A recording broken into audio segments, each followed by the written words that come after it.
Monsieur le Président de l'Assemblée nationale, Monsieur le Premier ministre, chers collègues, honorables députés, dama bëgg a tontu ci question yi ñu posé ci enseignement supérieur xëy na bourse yi moo ci gën a fës waaye am na yeneen question yu mu laal fàttali rek ne gouvernement bi ñu ñëwee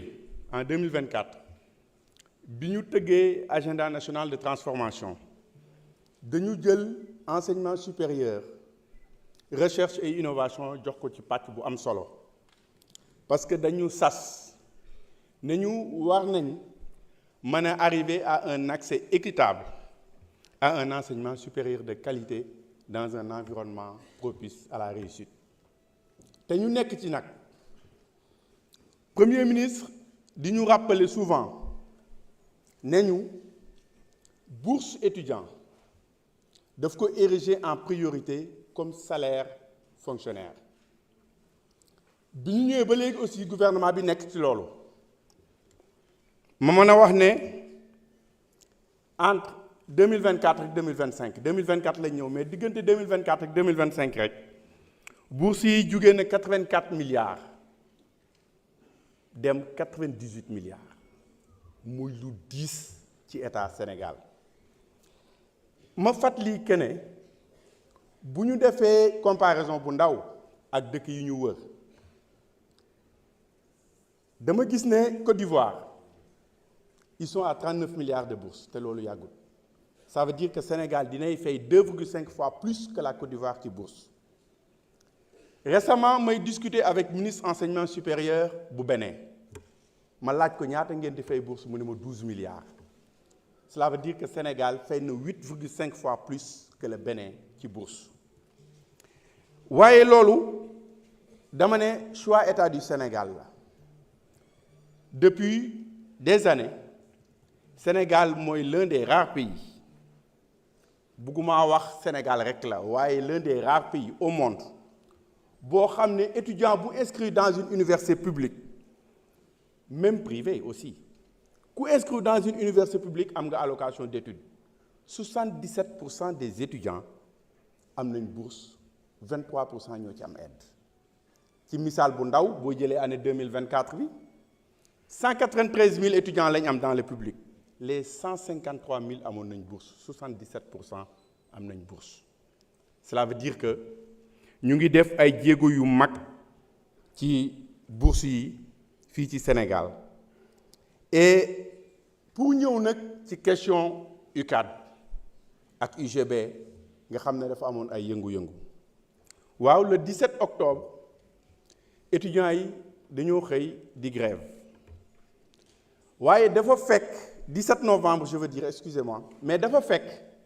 avant loolu dañu am ay rencontre ak direction des bourses parce que directeur des bourses bi fi nekk dafay def di rencontrer ak étudiants yi di waxtaan ak ñoom pour prévenir ay conflits bi ñu jógee ci waxtaan yooyu xëy na mu am ay jafe-jafe ci déggoo ci yenn yi loolu moo waraloon étudiants yi déclenché mouvement de grève mais li ma ci bëgg a préciser mooy amul benn retard de paiement de bourse bourse yi ñu ngi ko war a fay à partir du 5 décembre te incha allah ñu ngi ciy liggéey pour fay ko li xew mooy lan mooy étudiants yi dañu ne direction des bourses am na ci ñun ñoo xam ne nii bañ amee licence ak ba ñuy inscrire master dafa am délai et délai boobu état bi dafa war a fay bourse boobu ci misaal bu gàtt licence cycle la ñetti at nga fay def mu jeex nga am licence mais da ngaa war a dem demander waat autorisation inscription ailleurs pour dem master donc diggante bi ngay am licence ak ba ngay inscrire master nekkatoo étudiant parce que 2 cycles différents la étudiant bi am licence am en mars 2024 par exemple di ut inscription en master am ko en novembre 2025 dañoo bëgg nag ne état bi da nga may fay bourse yi ma waroon a am yépp de mars 2024 à novembre 2025 ci at bi yëpp da nga ma koy war a fay loolu mu nekk jafe-jafe. beneen bi mooy étudiants yi nga xam ne dañuy def master mu durée bi ëpp c'est-à-dire 3 ans la war a nekk 2 ans la war a nekk ñu def ko 3 ans ñu ne dañ leen di accompagner loolu moo waral grève bi mu amee woo naa leen ministère 8 amicalu étudiants yi nekk université Dakar yëpp ñëw nañ ma ànd ak waa direction des bourses ak COUD ak suñuy service ñu waxtaan ak ñoom ñu ne leen naam décret bi nga xam ne moo institué bourse yi depuis très longtemps duñ koy respecté mais décret boobu buñ ko respecté étudiant bu inscrit wu licence ñetti at la am bourse bu ñetti at yi jeexee direction des bourses da koy dagg ki nekk master 2 at la am bu jeexee dañ koy dagg waaye amoon na ay woyofal yu ñu ci doon def mooy que ne mën nañ may dérogation étudiant bi nga xam ne nii day redoubler bi ma taseeg ñoom nag ma ne leen li ñu mën a def mooy ñu jéem a xool mbir mi cas par cas parce que ñi nga xam ne dañoo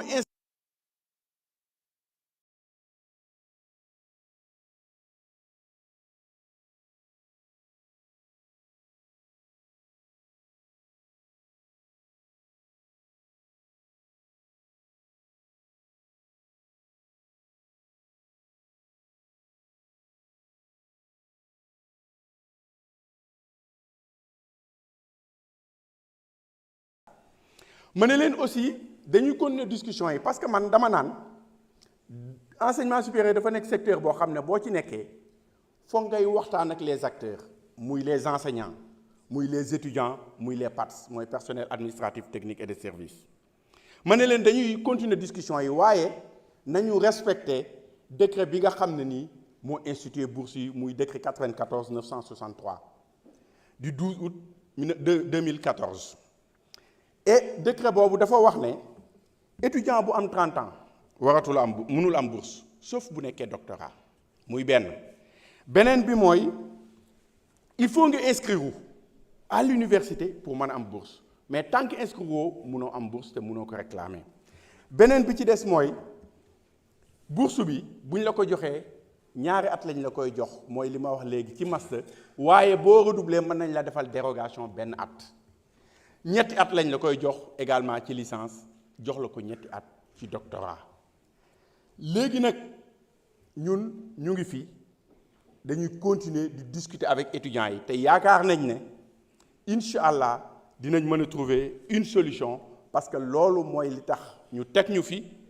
ñu ngi waxtaan ak ñoom pour jéem a trouver une solution mais dans le respect aussi du décret bi nga xam ne nii moo institué bourse yi nga xam ne mooy le décret de 2014 donc loolu laa amoon lu may wax ci question bourse yi di leen gërëm di leen sant. Merci, monsieur le ministre. Suivant. Monsieur le Président, si vous permettez, j'aimerais que le ministre de la fonction publique, en l'absence du ministre de l'Éducation, puisse apporter des éclairages sur les décisionnaires. 2 minutes, monsieur le ministre.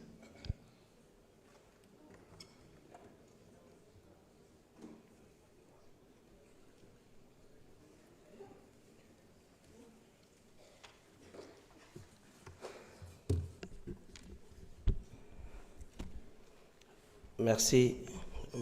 Monsieur le Président de l'Assemblée nationale, Monsieur le Premier ministre, Mesdames, Messieurs les ministres, honorables députés. Nous voulons apporter réponse à la question des décisionnaires. Di wax ni dégg ngeen ci conseil des ministres bu passé il y a juste 2 jours mercredi passé